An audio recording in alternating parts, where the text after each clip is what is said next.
Pernahkah kamu berada di situasi yang sangat serius, sangat canggung, dan tiba-tiba otakmu membisikkan lelucon yang paling tidak pantas? Misalnya di tengah rapat penting yang super tegang, kamu berpikir, jika ada meteor jatuh sekarang, setidaknya aku tidak perlu menyelesaikan laporan ini. Atau saat dokter memberimu berita buruk dan respons pertamamu adalah, oke dok, tapi setidaknya saya bisa dapat diskon parkir kan? Jika kamu pernah mengalaminya, selamat. Kamu tidak gila, kamu mungkin hanya cerdas. Ini adalah dunia humor gelap.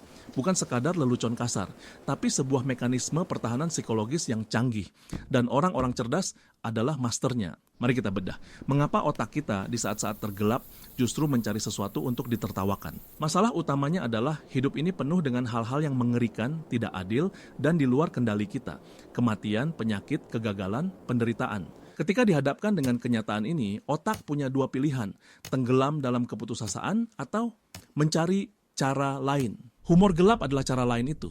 Ini adalah pemberontakan kecil terhadap absurditas takdir. Secara psikologis, ini disebut mekanisme pertahanan. Secara spesifik, ada 3 proses cerdas yang terjadi. Pertama, intelektualisasi. Ini adalah cara otakmu memisahkan emosi dari sebuah peristiwa yang menyakitkan. Daripada merasakan ketakutan atau kesedihan sepenuhnya, kamu mengubah tragedi itu menjadi sebuah teka-teki intelektual atau observasi yang absurd. Lelucon setidaknya tidak perlu selesaikan laporan saat membayangkan meteor adalah contoh sempurna.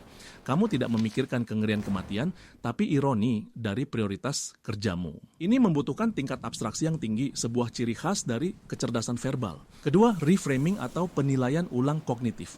Ini adalah seni mengubah sudut pandang. Otakmu mengambil situasi yang negatif dan membingkainya kembali dalam konteks yang lucu atau setidaknya tidak terlalu mengancam. Saat kamu bercanda tentang diskon parkir setelah mendengar berita buruk, kamu secara aktif memilih untuk fokus pada detail kecil yang absurd, bukan pada implikasi besar yang menakutkan. Kamu berkata pada dirimu sendiri, ya ini buruk, tapi ini juga konyol.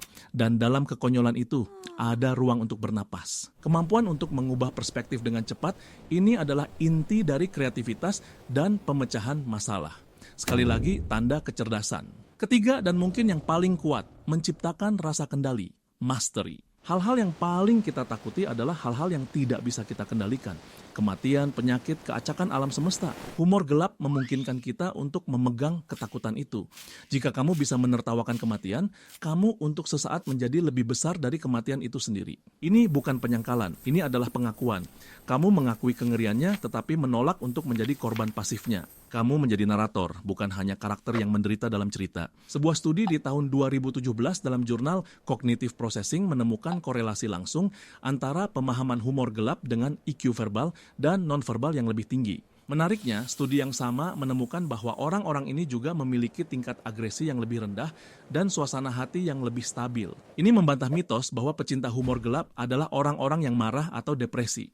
Seringkali justru sebaliknya. Mereka adalah orang-orang yang telah menemukan cara yang sangat efisien untuk memproses negativitas tanpa membiarkannya meracuni mereka. Mari kita lihat contoh nyata. Bayangkan seorang petugas medis di ruang gawat darurat. Setiap hari mereka berhadapan dengan trauma, cedera, dan kematian.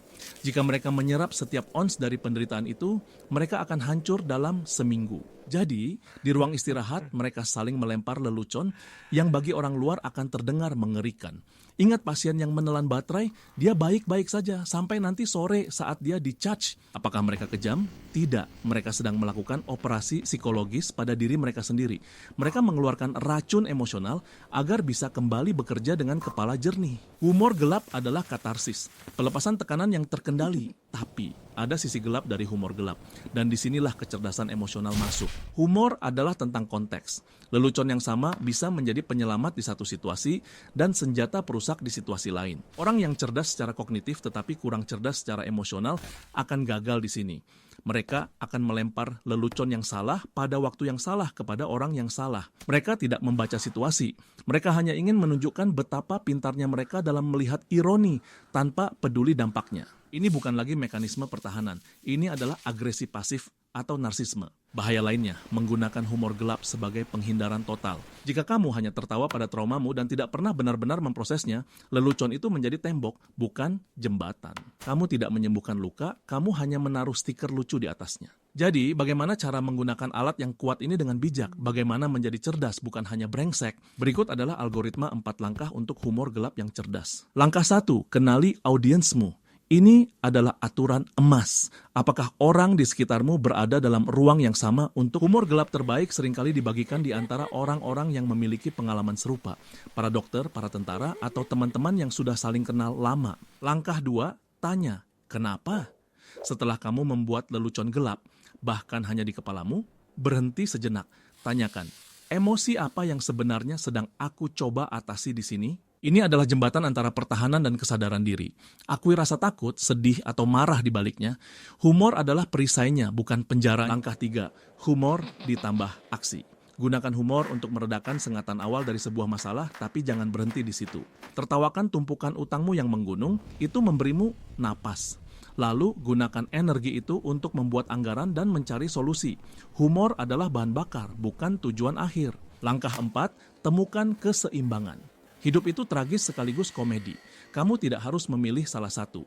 Izinkan dirimu untuk tertawa pada absurditasnya dan juga menangis pada kesedihannya. Orang yang paling bijaksana bukanlah yang tidak pernah sedih, tapi yang tahu bahwa tawa dan air mata berasal dari sumber yang sama, kepedulian.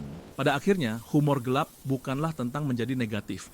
Justru sebaliknya, ini adalah bentuk optimisme yang paling keras kepala. Ini adalah pernyataan bahwa seburuk apapun situasinya, seabsurd apapun penderitaannya, masih ada percikan kecerdasan manusia yang bisa melihat ironinya dan memilih untuk tertawa. Jadi, lain kali otakmu membisikkan lelucon yang mengerikan di saat yang tidak tepat, jangan langsung merasa bersalah. Anggap saja itu tanda bahwa otakmu sedang bekerja keras mencoba melindungimu dengan cara yang paling cerdas yang ia tahu. Tertawalah pada kegelapan, tapi setelah itu jangan lupa untuk menyalakan lilin.